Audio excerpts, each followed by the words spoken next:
Welcome back to Shredded Samurai on YouTube. Today we are talking about handling emotions. So, handling emotions, I believe, is truly the hallmark of masculinity. So, if you're familiar with the red pill community, the manosphere, I guess, you see a lot of things about what is masculinity.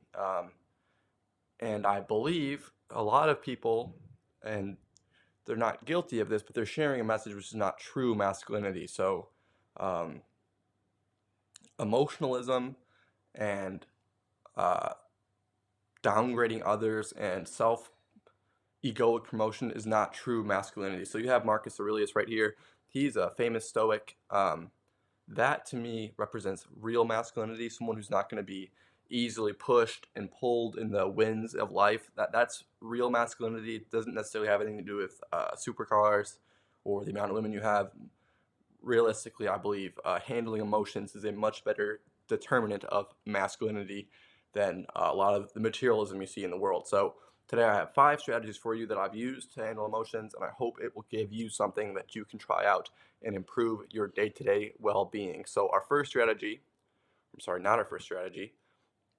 This is a proverb, chapter 16, verse 32. It says, "He who is slow to anger is better than the mighty, and he who rules the spirit than he who captures the city." So this is Uncle Iroh. If you ever seen the Avatar: The Last Airbender, uh, he's full of sage advice. He's always giving great advice to his nephew. I believe his name is Zuko, and uh, it always has to do with Zuko learning to rule his internal kingdom. So that's what learning to deal with your emotions will allow you to do. It'll allow you to be sovereign in your internal kingdom.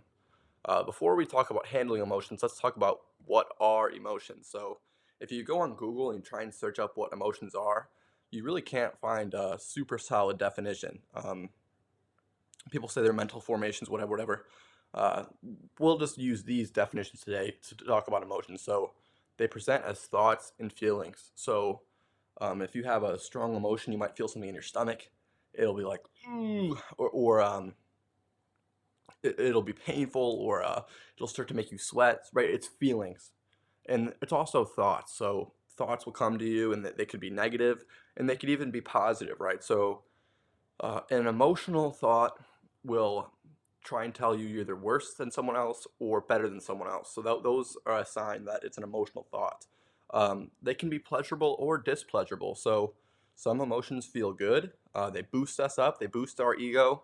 And some of them are displeasurable and they take our energy level down. But either way, they're not really going to help us. Additionally, these exist in the subjective. So um, what your emotional state is, it can't necessarily be easily told by other people around you, right? It's your subjective experience. Now, strong emotions will have an impact on you and it may be noticeable by others, but really you are the one who's going to be feeling it, right? So, uh, thoughts, feelings, pleasurable, displeasurable, and they exist in the subjective.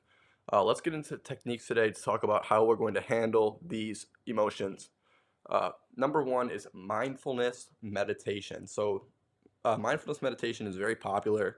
Um, Lots of apps come out. Lots of people talking about meditation. Um, there's a number of resources to learn about meditation to start implementing this practice in your own life. But I appreciate mindfulness meditation so that you can notice the spontaneous emergence of thoughts and feelings. So if you center yourself, you'll just notice that things come to mind, things come to body. But there's not necessarily a cause and effect there. It occurs when it occurs. So that by spending enough time in mindfulness meditation, we can start to see this more easily. That these things just spontaneously come to us, and it's not a linear process. It's not like this emotion leads to this one, this one leads to this one, this one leads to this one. It's more of just waves of emotion that come over us. So by spending time in mindfulness meditation, we can start to become the witness. We can observe what's coming to mind instead of attaching to it instantly as soon as it comes to us. So we start to learn to be detached from our emotions, which is very, very helpful. Technique number 2 we're going to talk about is objectivity. So there's a story about a Taoist farmer in China, and to give a summary of that, uh, there was a horse, right? And his horse ran away. And everyone around the farmer told him, oh, this is so terrible, this is so terrible. But the farmer, he knew better. And he was like, I don't know, I'm not going to rush to conclusions here. Whereas other people were attached to their emotions instantly and ready to say a judgment whether this thing is good or bad. He was a little bit wiser and he's like, I don't know what's good or bad. Eventually, the horse would return with more horses. So now instead of having one horse, he had many horses. And again, the people rushed to him and said, oh my gosh, this is so great, this is so wonderful. And the Taoist farmer, still, he kept his wisdom. He's like, I'm not sure, I don't know. The very next day, his son, while taming one of the horses, falls off, breaks his leg. And again, the people of the village come to him. Oh my gosh, how is this? How are you doing? This must be so terrible for you. And again, the farmer, even though his own son got injured, is like, I'm not ready to rush to conclusions here. Let's be objective about it. I don't know the whole story. Finally, the Chinese emperor came in and took all the able-bodied males and sent them off to war, which means that because his son broke his leg, he didn't go off to war. So this just showed the people around, like, oh yeah, you really don't know what's coming. So it doesn't even make sense logically to get attached to emotions. So that's where objectivity can help us out dealing with these emotions. When we are hit by an emotion, it can feel easy to instantly want to respond. But with objectivity, we say, well, I don't really know what's good or bad anyway.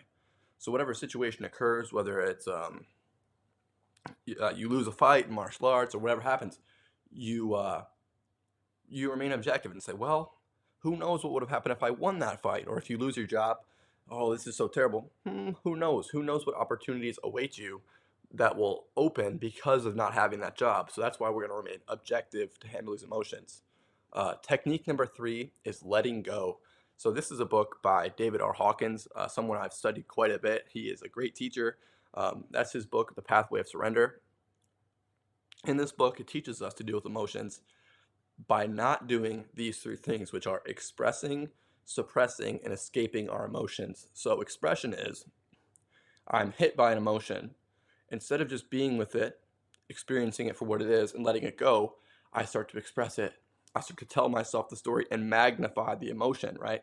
So maybe I failed a math test. That'll have some sort of emotional impact. But if I just start expressing it over and over again, how terrible it is, I can't believe I failed, now everything's gonna go wrong. Be mindful that by expressing this emotion, you've just magnified it. All you've done is make it more powerful. You haven't done anything to actually handle the emotion, you've just magnified it. Additionally, we're going to avoid suppressing our emotions. So when an emotion comes to us, we're not going to deny it and say it's not there. If anger comes over us, we're not going to pretend that we're not angry. We're not going to pretend that there is no anger, would be a more appropriate term. We're not going to pretend if we're upset that there is no grief, because that doesn't help us either, because that just pushes it deeper down into us, and eventually it will manifest in our lives. So that's why we're going to avoid suppressing it. Additionally, we're not going to escape our emotions. This was like alcohol and drug use.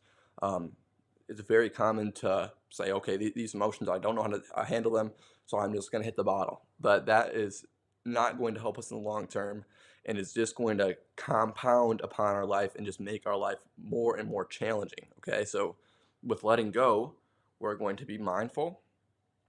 We're going to feel the emotions come to us. David Hawkins tells us to just ignore thoughts in general. He says ignore the thoughts and just focus on the feelings in the body. So then instead of choosing any of these options, which are expression, suppression, escapism, we're going to voluntarily choose to essentially suffer with that emotion for a shorter period of time so that it's let go. And this is because of these forms that come to us have a finite amount of energy. So eventually these emotional energies will run out and then they'll be replaced by the higher states. So with mindfulness and choosing to say, okay, I'm going to experience this fully in the moment and then let go of it. I'm going to experience it fully and then eventually it will be done. This allows us to release that emotion and go beyond emotionality in general. Technique number 4.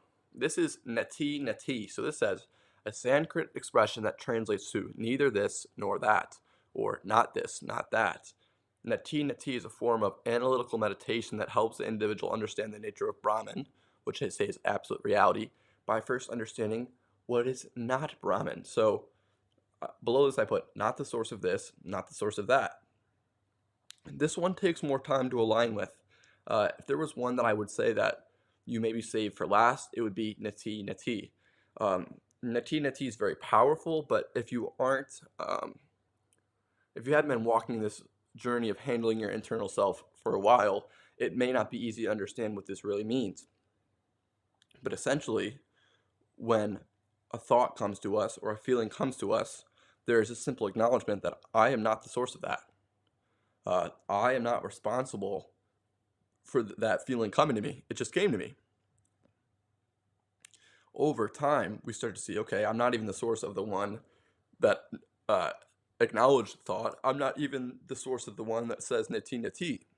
So over time, we are able to be non-reactive to these emotional feelings because we realize I'm not the source of it anyway. So the power of non-reactivity is we can just walk through life. Even if an emotion does come to us, we realize, well, that's not me anyway. And that is a very, very powerful realization. But again, this will take a little bit more time to align with through letting go, through meditation. I think over time, you may start to realize the power of nati nati. And fifth and finally, I have understanding and compassion. So any of these emotional feelings that come to us are egoic in nature. They are the animal mind. And the animal mind has its motives. The animal mind wants to be the best. The animal mind wants to be the winner. The animal mind wants to be better than others. We're going to choose to forgive this. We're going to say, okay, I understand where that's coming from, but I'm able to forgive the animal mind and I have compassion for its ignorance because I know that by living a life of emotionality, I will never be able to fulfill my ultimate purpose because emotionality keeps us stuck. We aren't able to make good decisions. If you look in your life, all of the things that um, became catastrophic are likely because you were not able to handle your emotions. That's emotions cause us to make rash decisions. They cause us to do things that, if we were thinking objectively, we would not do. And the only way that this is going to be transcended is by having compassion for the ignorance of the animal mind, by understanding what it actually is, and by choosing to forgive it. So with the animal mind, uh, this is part of human nature. Instead of demonizing emotions, instead of saying, assigning blame onto them, we're going to say, okay, I understand where it's coming from. The animal mind wants to be the best animal. It believes that if uh, its will is not carried out, we will not survive. But the good news is we will survive and we'll actually thrive by having compassion for the ignorance of the animal mind. We start to transcend it and we'll have a more realized state of being. Uh, Thank you for watching my presentation today. I'll see you again very soon. Thank you for watching today's episode. ShreddedSamurai.com. If you gained something from that episode, I do believe you may gain something from visiting ShreddedSamurai.com. We have new sweatshirts out like this one right here. I know it's summertime and maybe that's not the ideal time for sweatshirts, but we've got a lot of stuff on there. Thank you again for watching. I'll see you very, very shortly.